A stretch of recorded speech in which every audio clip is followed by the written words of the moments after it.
Hello, everyone. How are you? Good to see everyone signing up for our program today, Ask a VC. And we have a special guest today from Singapore, all the way from Singapore. You know, we round the globe with our Ask a VC series. So today is Singapore.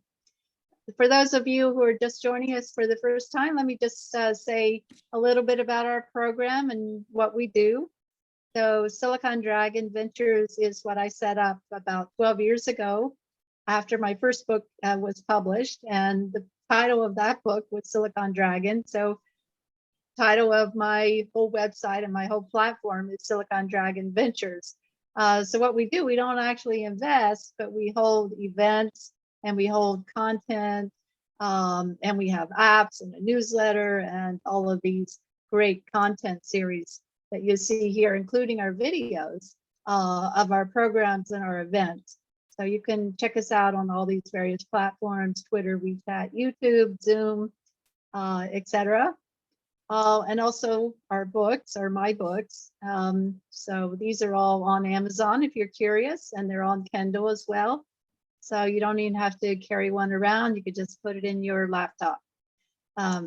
So today at 4 p.m. Pacific Standard Time and 7 a.m. Singapore time and 7 p.m. New York time, because we have people joining us from all over, and 7 a.m. Hong Kong time. So I think I'm covering all the bases here. And there may be others as well, but we do have a fair number of people joining us from Singapore. So we do appreciate you getting up early and welcoming Carmen to the show.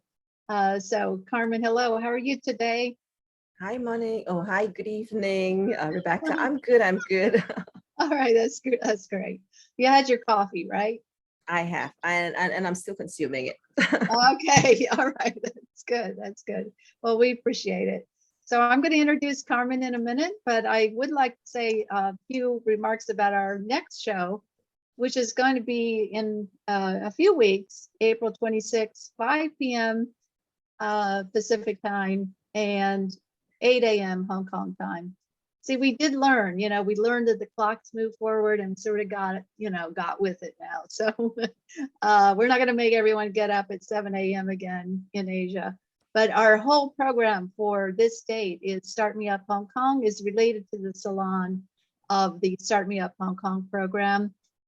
So that's going to be an interesting program with a number of top level venture capitalists who are investing in the region to tell us about, their perspective on startups and technology innovation, the trends in the venture capital world from their perspective. And then we also have from Silicon Valley, someone from the Bay Area Economic Council giving us the rundown of the Greater Bay Area initiative. So we have the Bay to Bay, San Francisco Bay, and the Greater Bay and Hong Kong meeting. So that's coming up in a few weeks. And you can sign up here. Just go on our website, silicondragonventures.com, and you'll find all of our goodies on that website. Okay, so for those who have not been following us all along, you missed our really great event on China-US Tech Reset with a number of experts talking about whether there is a reset or not with US-China relations, and the conclusion was there is not a reset. So you can read all about that and hear the video on our YouTube channel. The week before that, we had Nikki Skavak from Blackbird Ventures in Sydney. And the 2 weeks before that, we had Pocket Sun from SoGal Ventures joining us from Vancouver. But today, we have Carmen Yuen, who's the general partner at Vertex Ventures in Singapore. Just a few words about Carmen. This Vertex is a huge operation. There's 6 funds in the network, and it's very spread out. Israel, Silicon Valley, Singapore, Malaysia. Where else in Asia, Carmen? Yeah, Indonesia, we have got investments in India as well as in Vietnam. So pretty much the whole of ASEAN and India. So okay. Yeah. All right. And it's a huge operation with $4 billion of capital under Yeah. management. Okay. So you joined the firm in 2014. And what led you to join Vertex at that time? Right. Yeah, so just to clarify, the 6 funds that we have, before I speak on the question, the 6 funds that we have are kind of spread out with different GPs. So the team that I joined actually focuses on Southeast Asia, India, and we have our own GP. But other than that, we have got a team in US with our US fund, another one in Israel, another one in China, and we have got a healthcare focused fund and a growth fund. So in total, the 6 funds is about 4 billion. AUM. Yeah. So, okay, now that I've clarified that, let's move on to why VC and what made me join this VC. So I've been in this space for a long time. I joined the VC space in about 2000, just before the dot-com era happened and before 9/11. So what led me there? Prior to stepping into the VC world, I was actually in doing some BD work for an IT research firm. And my purpose of existence then was to take licenses, take technologies out from the IT research firm, look for licensees, and outsource it, negotiate licensing agreements, etc. So that was my foray into technology. And as with many things, they rise and they merge and they expand. So I was involved with that company that became part of another larger entity. So in the process of the M&A, there was enough time for deliberation. But as the management was deliberating, it doesn't help the people at the ground level to have clarity on, okay, what do I do now? Do I sell more licenses? Do I hold back? What's my target? So it was one of not being sure what's the next step going to be like. So then that's when I start looking out. And I had a friend who was at that time moved into EDB investments. And so over drinks one evening, I kind of like, hey, can I pass you my CV? And let's see if your boss wanted to have coffee, right? And what's the worst case scenario? So if I've set the worst case, everything is better. So the worst case scenario is he drops my CV into the dustbin and I wouldn't get to see it, so it's fine. But turned out that my former boss decided to give me a chance, and so he interviewed me, and we had a second interview, and then I had a job. So that was how I got into EDB investment. So it was a really good opportunity to then pivot into the VC world when VC wasn't that sexy a name, where most people still do not know what venture capitalists do. Yeah. Yeah. So a lot has changed in those years.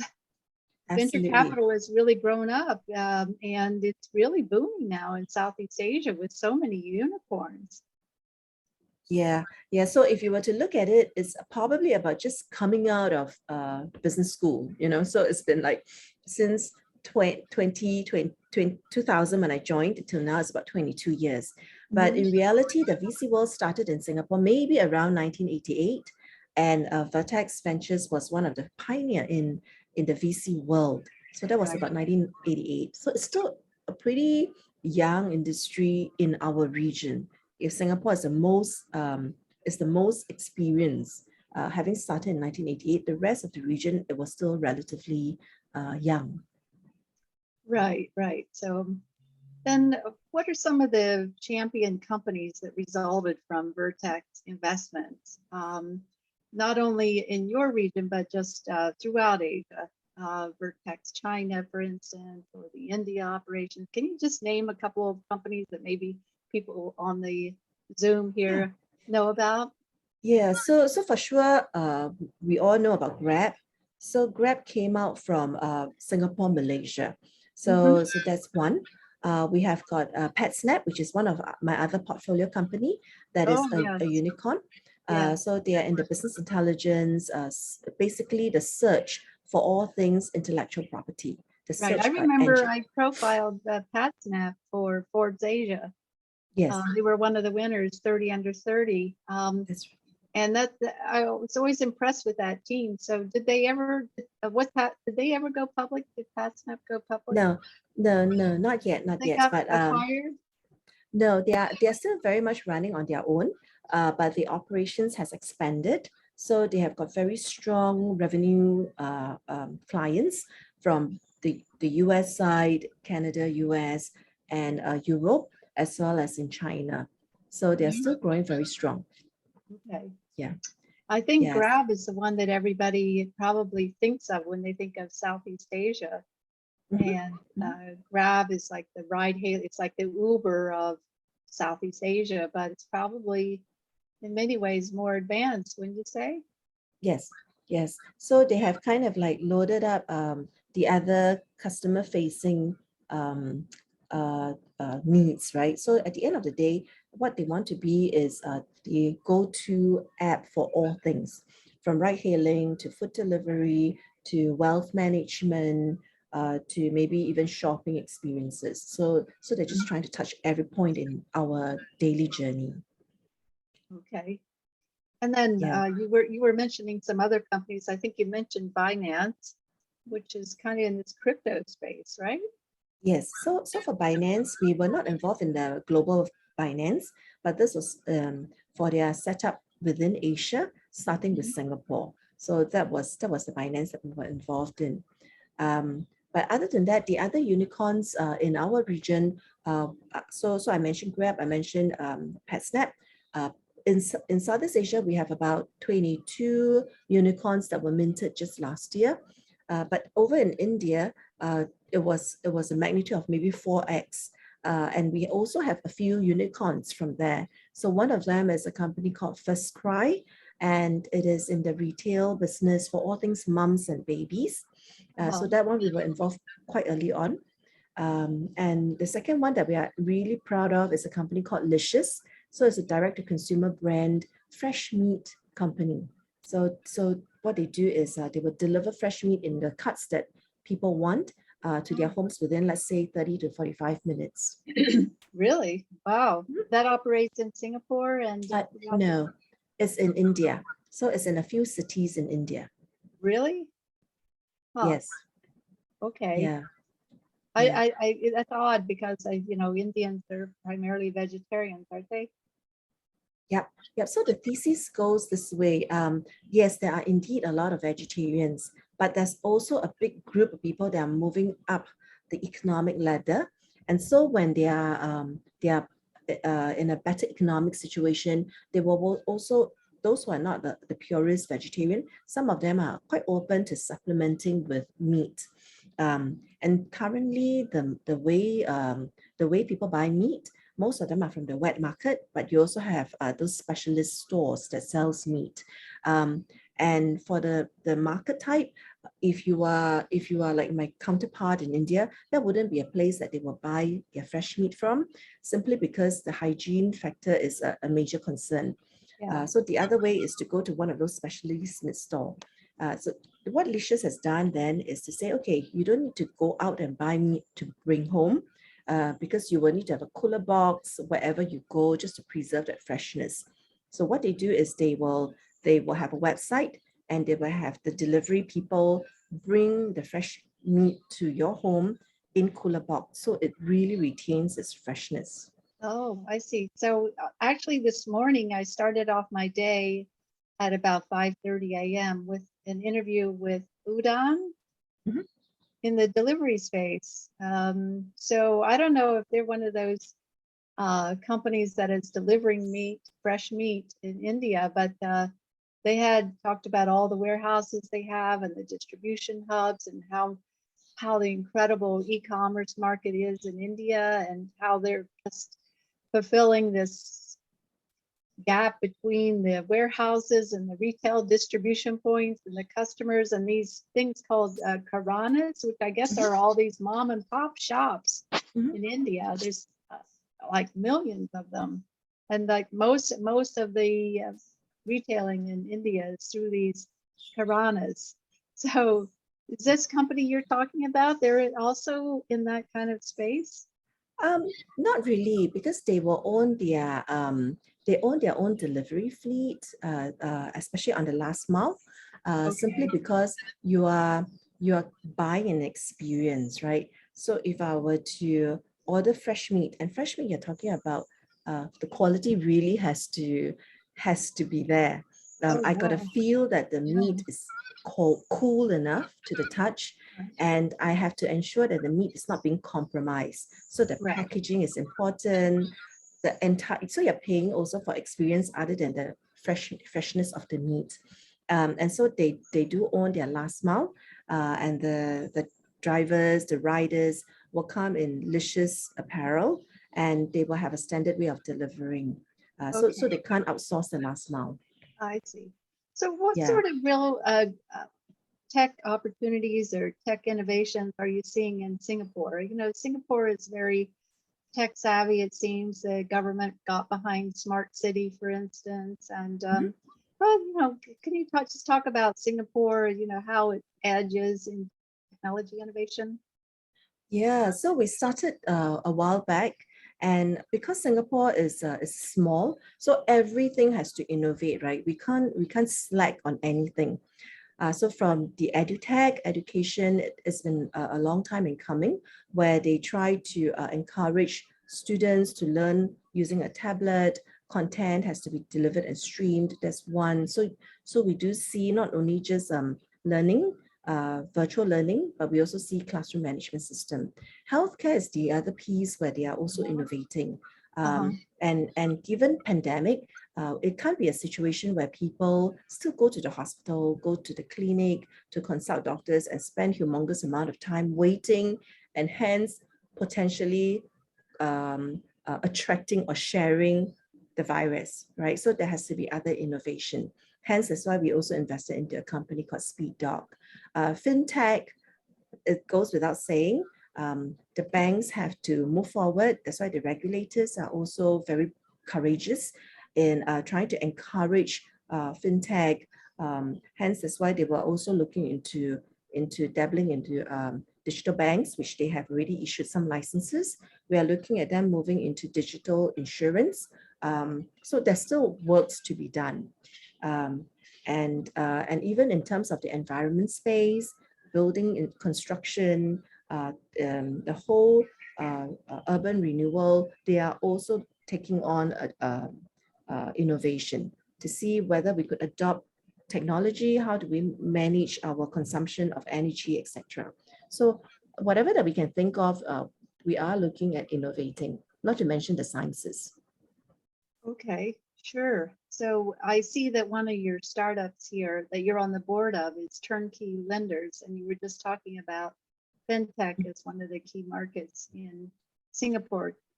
Is Turnkey Lenders involved in all of this fintech innovation as well? Yes, so Turnkey Lender, the founders actually originated from of Ukrainian descent. One of them is actually in Texas right now, Austin, but the other one is in Singapore.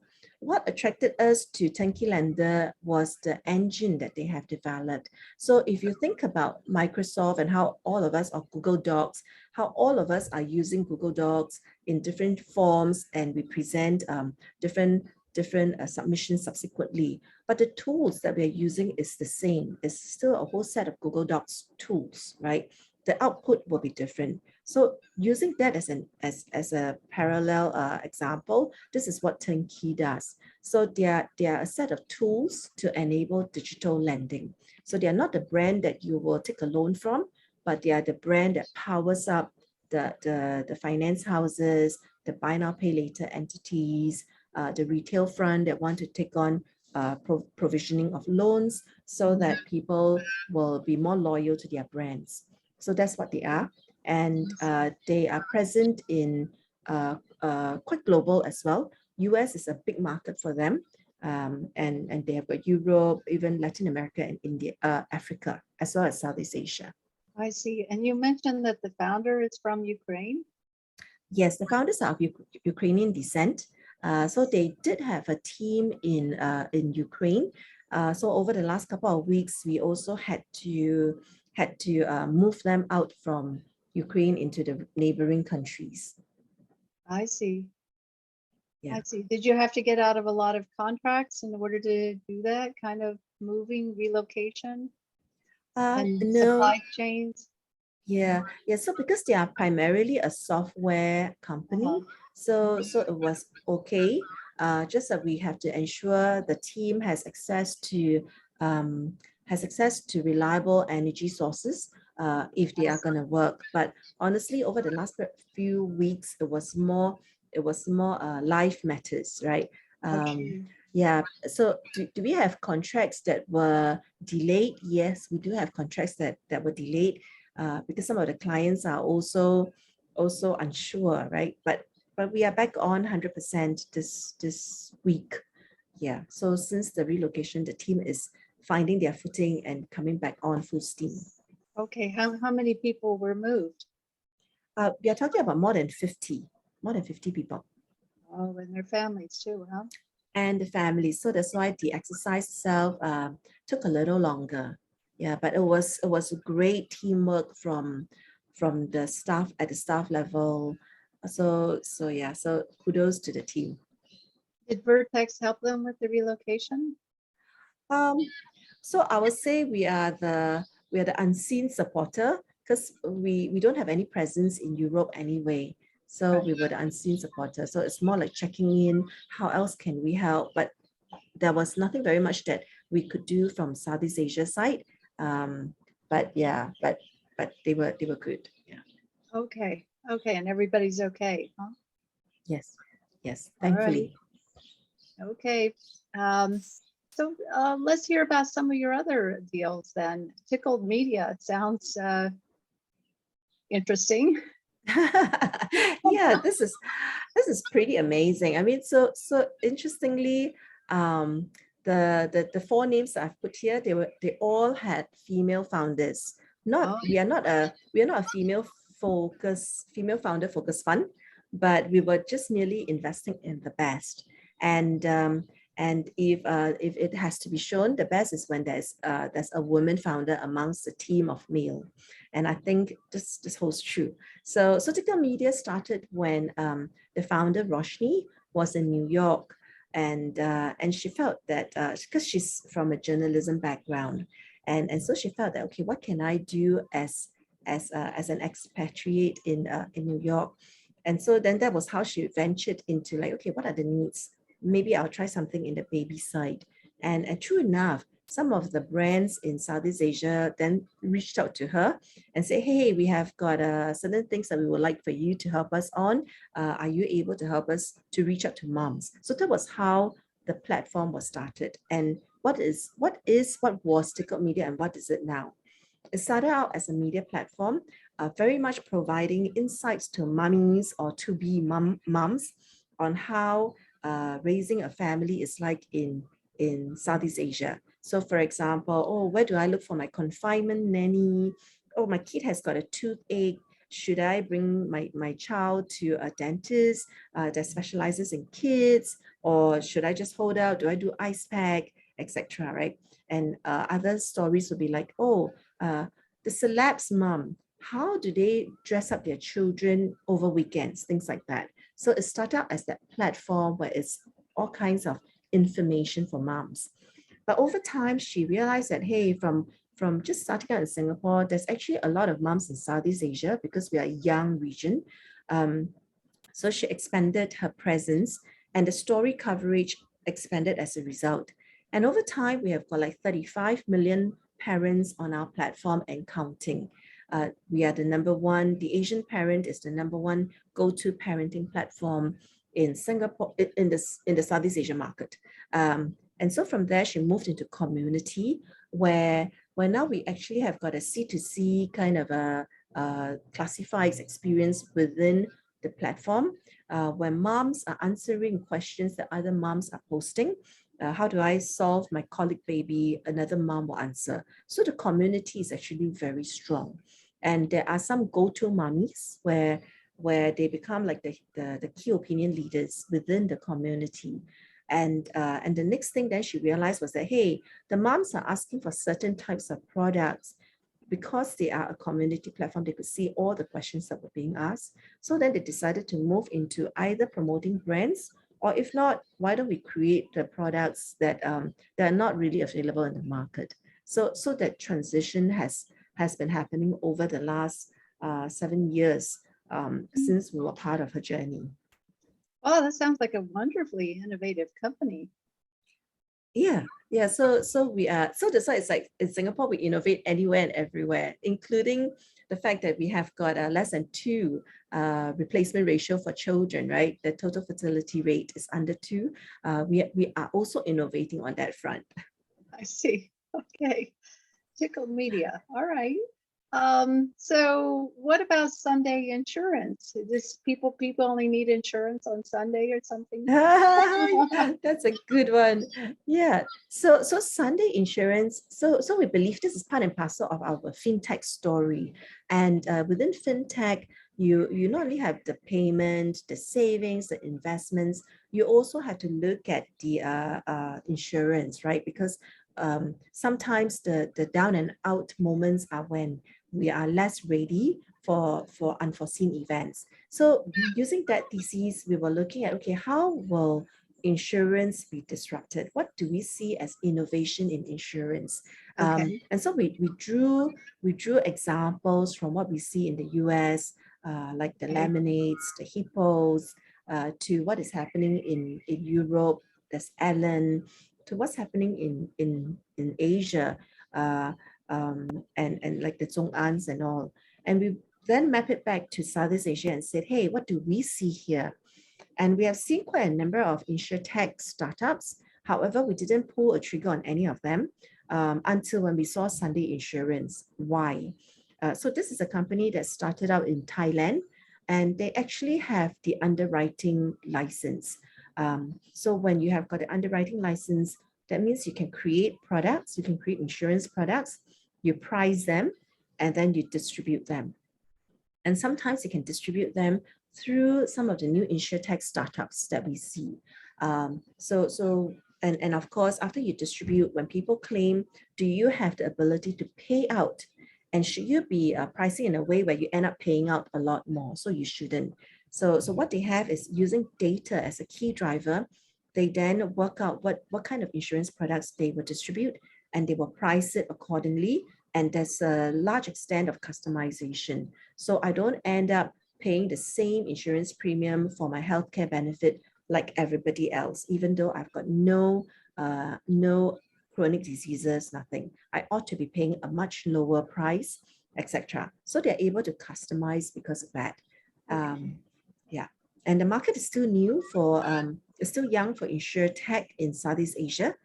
So they have been doubling their gross written premium year on year. So we are extremely proud of them. And the next market that they are looking at going into is actually Indonesia. Okay, so that's the beauty about being in Singapore, is that Singapore is this hub, and you have all these spokes of Malaysia, Indonesia, Thailand, Vietnam, and even India. So that's, a great place to be, because all of these markets are booming, and they're all becoming more digitally savvy. Absolutely.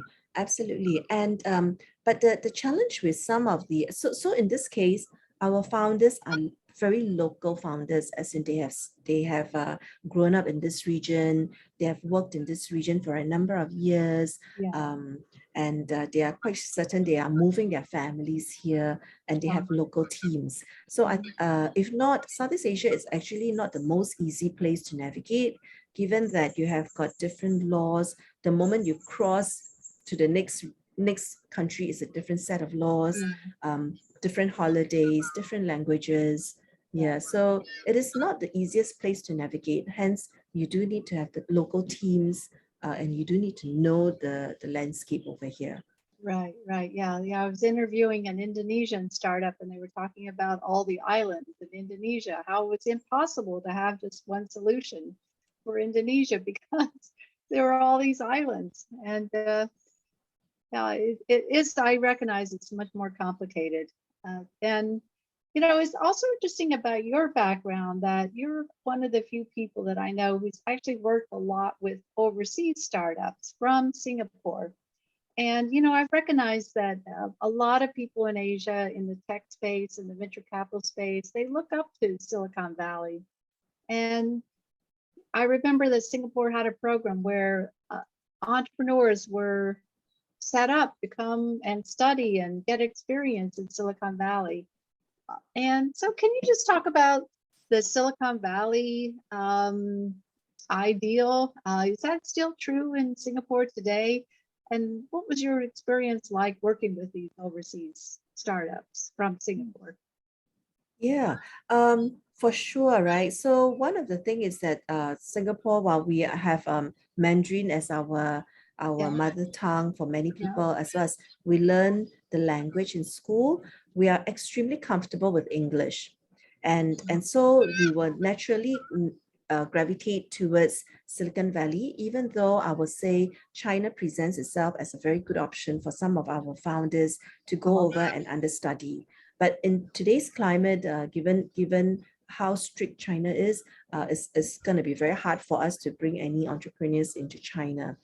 But the school system is one where they actually encourage exchange programs. So the program that you probably were speaking about is the University's Overseas College Program, of which Patsnav founder came through, and many more founders within the Southeast Asia ecosystem who started in Singapore also went through. And that is when they spend one whole year in the valley attached to any of the startups, and while they also attend school. And that actually inspires quite a lot of them to eventually step out of whatever they are doing and do a startup of their own. And it is really great. Why? Because to me, they have learned from the best. And not only just Silicon Valley, it could be in New York, depending on what they are doing. And it could also be in Canada for certain other things. But to live, breathe in that environment for one whole year, where you rub shoulders with would-be entrepreneurs of unicorn companies, where you rub shoulders or you do works when you talk to investors, even though you could be taking minutes, but you have put a face, you're in their presence. I think all this helps to short circuit the learning curve for companies or for founders in Singapore. The important thing is you have already created a network. And that network, it shouldn't be one where it's one way serving us, but it should be, how can I help you? If the company is looking at expanding to Southeast Asia, we have to do our part in playing the mini EDB role of suggesting why Singapore and why they should plonk their overseas expansion into our region through Singapore, and how can we then be of help to be, maybe they are one of their pioneer team members in Southeast Asia. So it has to be symbiotic. But just to give you an example, not only is Patsnav, but the Zendesk team actually spent some time in Silicon Valley before they came back and start their venture. And so subsequently it was acquired, right, by Zendesk. Who was this? Who was that again? Let me type it in here. Zendesk acquired them. Zendesk? How do you spell it? Yeah. Zendesk. Is that? Right, yeah. They acquired the company. I'm trying to remember the name of that company. Okay. So they came back after a year in Silicon Valley, they came back to Singapore, and then eventually they were acquired. Yeah, Zopim. Yeah, the name of the company that got acquired by Zendesk is Zopim. Zopim, sorry. I see. Yeah. I see. Oh, I see. Okay. Yeah. Are they still with the company? Yeah, so they served out their time, and then now some of the founders have moved on to do other stuff. So you see, that's the beauty, right? So they were in the valley, they were raising funds, they were living the life like how founders at that time were living their life in the valley. They raised monies, and over time they came back and they built out their system, and Zendesk came around and acquired the company, which is a natural exit path for many companies. And the founders continue to serve time with Zendesk. And after that period of time, then now they have moved on. They've got other things to start. So we are following some of these founders on what are they going to do next. Yeah, so those founders are great serial entrepreneurs who can become angel investors and who could help feed the whole network, which, That too. I've seen in other markets in Asia, particularly Hong Kong, and I've seen it in Singapore, and it happened a lot in India too, with an incredible Yes. angel investor network in India. Absolutely. So that's great that, they've been able to come over to Silicon Valley or New York or Boston these days and get experience and exposure to a different culture, because, Singapore's culture is not like Silicon Valley. So, it's definitely not. And, every time I go to Singapore, I feel more somehow. I'm so used to a loose and free society in the US. And when I come to Singapore, I feel more like all the rules and regulations. It's not anything to take away from Singapore's incredible progress, but just, it's for anybody else who's on this Zoom now who has had experience in Singapore, you may know what I'm talking about. There are a lot of rules, not just chewing the gum, no chewing gum, but I know Carmen knows what I'm talking about. And she grew up in this environment, and you're incredibly creative, Carmen. Thank you. Yes. So one of the things that what we have learned is that yes, the rules are there, but you learn to work with them. And it does serve to benefit companies and founders who keep the rule givers, the regulators in this sense, right, updated on what we are doing. It does help. Okay, it's keeping them informed and keeping them. Somebody has just chimed in on the chat. It says Singapore is great in capital letters. Just don't do drugs or chew gum. Okay, thank Absolutely. you. Appreciate that. We know that. As long as you do a startup, you'll be great. Yeah. It's never easy. So startups are never easy, but there's enough to do in Singapore, but not big enough to be significant. So for the companies that we work with, we always encourage them. It should never be just a one city solution. It should never be a one country solution. It has to be a multi-city kind of a solution. So really, yeah, because Singapore is a limited market. It's a island nation. Yes. Or a peninsula nation. Yeah. So for most of these companies that we see, they start out in Singapore, but very quickly, the ones that that you have listed here, they start out in one place, but very quickly they would have expanded. So Singapore is great as a test bed. If you need to tweak, you can see results quite quickly. But then they should always look at moving beyond the Singapore shores. Yeah, and Singapore is great for R&D. All those universities, those top universities that you have there, including INSEAD, is in Singapore. And there's a lot of major corporations that are in Singapore too that have their R&D hubs, Asia hubs in Singapore. It does seem to make it for a great R&D petri dish, I suppose. And can you comment on that, like the R&D angle about it? Yeah, so indeed, I mean, we have like 6,000 over MNCs who have located their regional headquarters in our little tiny country, right? And the reason behind it is because Singapore, because of its rules and regulations, is very clear. So at least the MNCs know what they're getting in for. And that helps them in that clarity in legality to have the confidence to set up here. And Singapore does churn out quite a number of people who are very cerebral. And so R&D could be the next step that they take. The Singaporeans are also pretty questioning, so they do dig deep into some of these topics.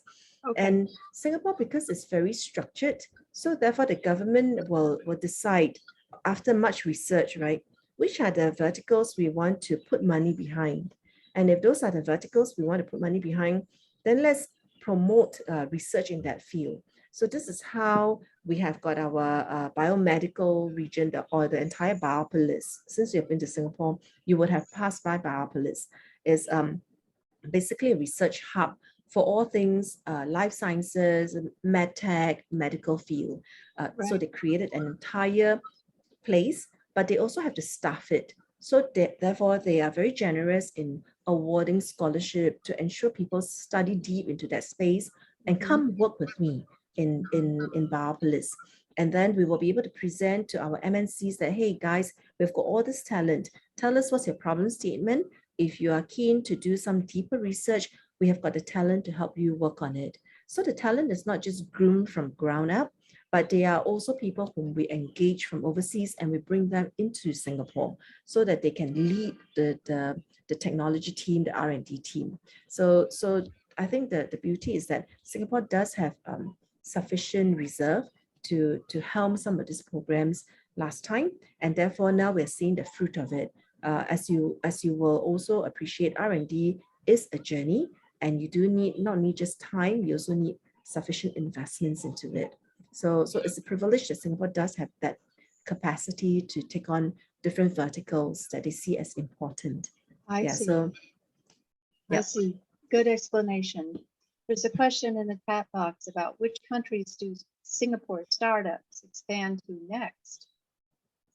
Which of the, sorry, I don't see it. Which of the country? Yeah, which countries do Singapore startups expand to?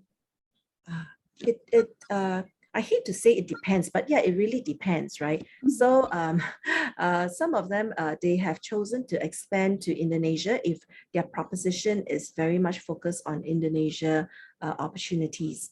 So just to give you an example, we have a company called Validus. So what do they provide? They provide peer-to-peer SME lending.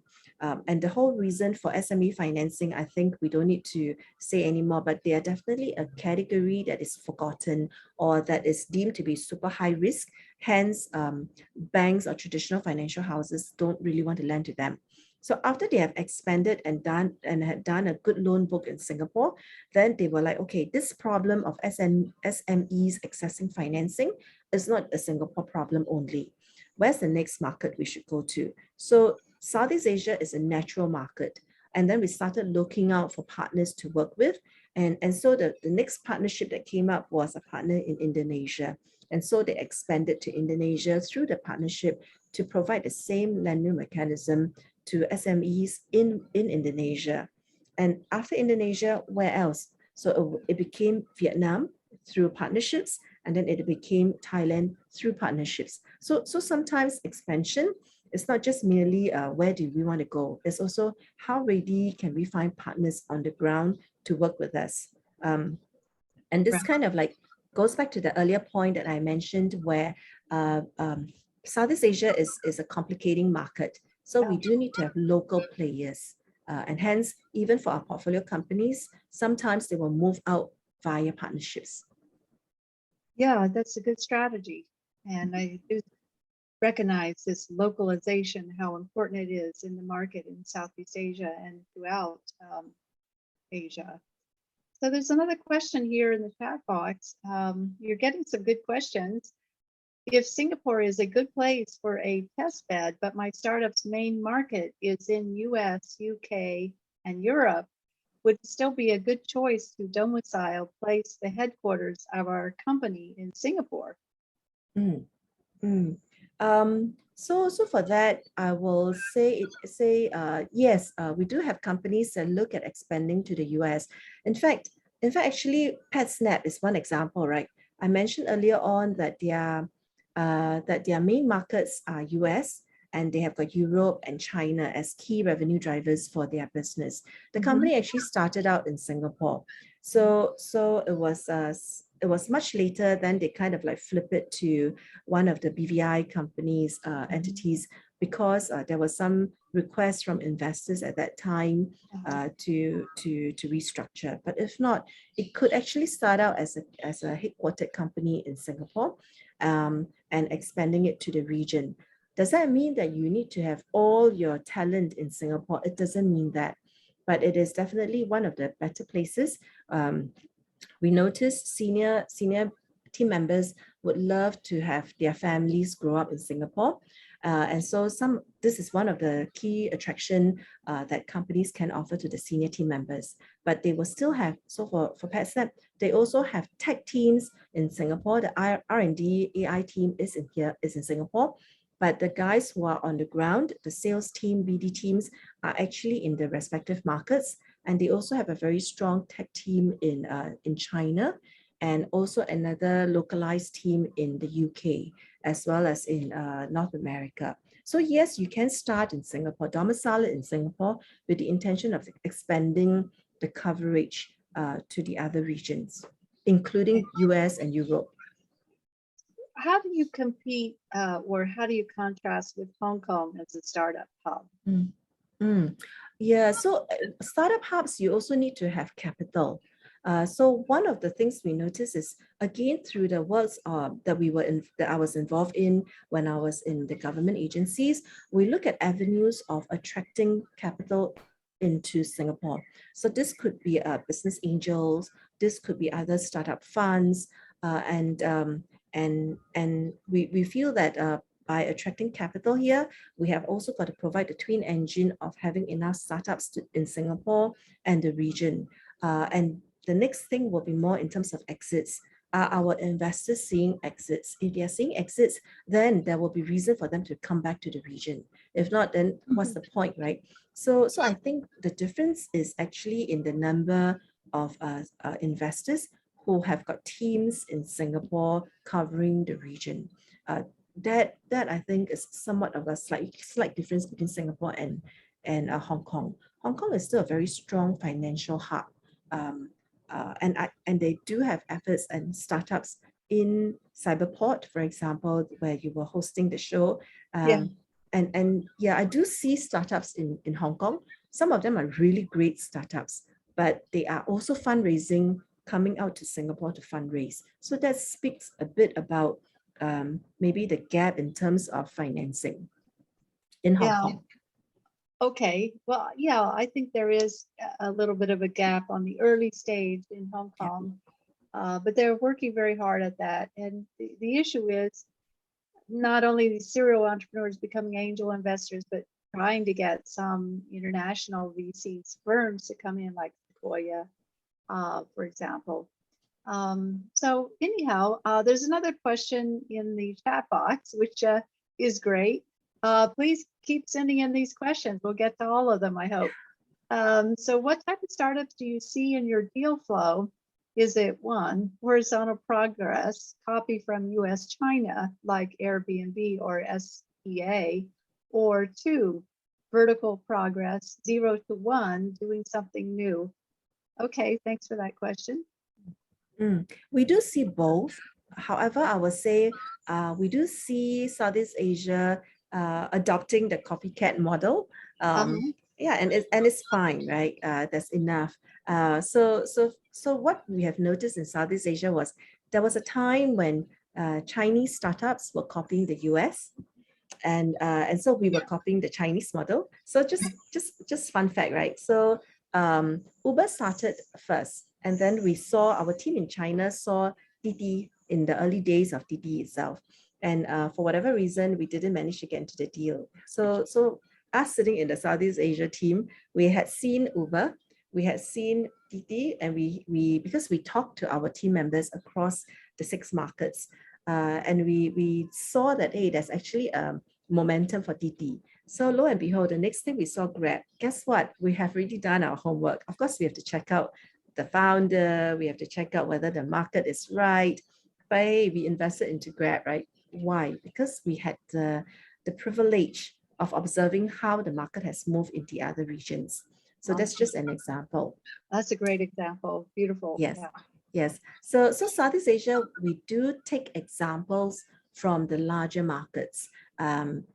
Even social commerce. If you think about social commerce, nobody can challenge what China has developed. China is superb in how social commerce has expanded as a thought and in scale, right down to the 3rd and 4th tier cities. Yeah. Hence, we do see a number of companies in Southeast Asia that attempted to start social commerce in different ways and styles, be it group buying, be it more community-based, etc. And yeah, so we do see that horizontal approach of kind of like copying. But having said that, we also have companies that try to do the 0 to 1. That is a little bit harder because when it comes to 0 to 1 tech opportunity, then the question is, if other markets need to have it, wouldn't the US markets have developed a solution for it? So then it's for us to define how are the startups different, similar, in what ways are they providing a better experience, a better solution, more superior to maybe bring the clients over from other places onto their platform, or are they actually creating a totally new category? Yeah, so that is a little bit harder. Okay, that was interesting that you share deal flow information from network to network. Do you have a formal process of doing that, where like Monday morning, for instance, all of you get on Zoom or whatever platform you're on and share what information you're seeing, what trends you're seeing that might benefit all of you in the network? So that maybe you can invest in your own grab in India, your own grab in China, etc. Yeah. So the 6 funds, we normally meet once a year in one of the respective regions. So we were supposed to be in Israel 2 years ago, but that was 2020, and it was impossible to travel. So Right. hopefully this year we will get to meet. But on specific deals is pretty ad hoc.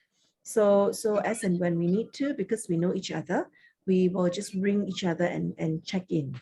Oh, I So, see. yeah. Okay. Any examples of vertical startups?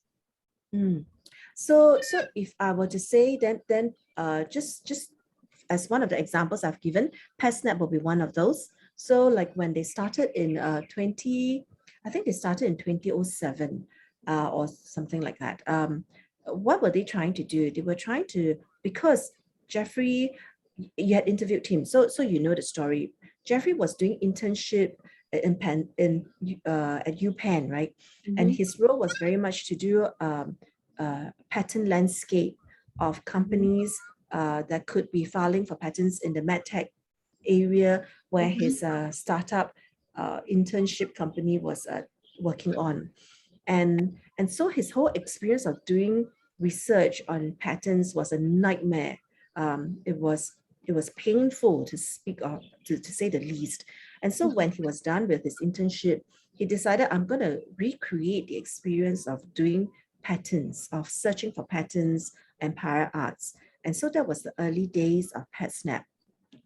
When we met him, what was transformative was when he showed me his presentation and the early days of what Patsnav was. It was basically, after you do a search string on, let's say, LED lights, let's say, what you can see then is a whole landscape, and the landscape will have its peaks and troughs. So basically the peak just say that, oh, for whatever search string you're looking for, there seems to be a lot of people who have filed patents around it. So then you dig deeper. So it would have done its own filtering for you.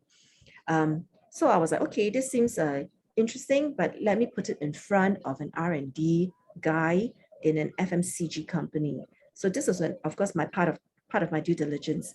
And so when I put the laptop in front of him, I say, hey, why don't you search something and tell me what you think of this platform? After he has done his search string and the results came back, you could just see his eyes glow. Then I'm like, I think I'm onto something, because this subsequently I found out the R&D guy over in that FMCG company was also having a super painful time identifying where the gaps are so that they could file patents for their own stuff. And so this Patsnav platform has actually shortened his time, his painful time, by more than a week. So that was the genesis of Patsnav. But of course, after all these years, it has moved on, it's developed its capabilities in other verticals, from electric vehicle, batteries, to even the pharma lines, to, of course, things in the medtech space. So they have grown much, they've grown a lot, and the experience is different. Do they have people knocking on their door to express interest in bringing Patsnav under the wing? Yes, they have.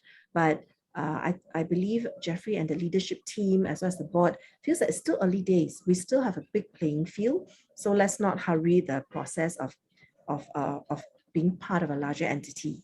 Right. Yeah. Right. I think some startups sell too early. Yes. Yeah. So that's an issue. That timing of any possible acquisition. Of course, timing of an IPO is a different issue.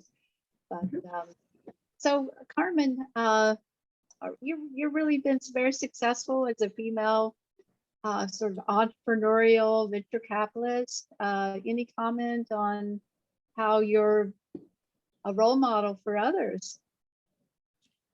Well, yeah, very humble to be asked that question. But I think it's a matter of time.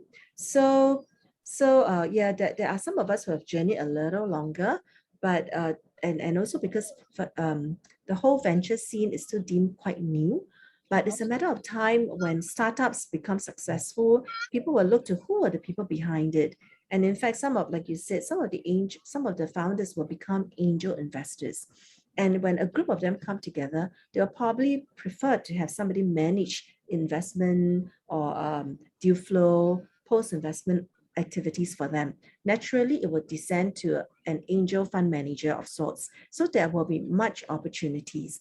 The part about the younger generation coming out is about just, I think, having operations experience help.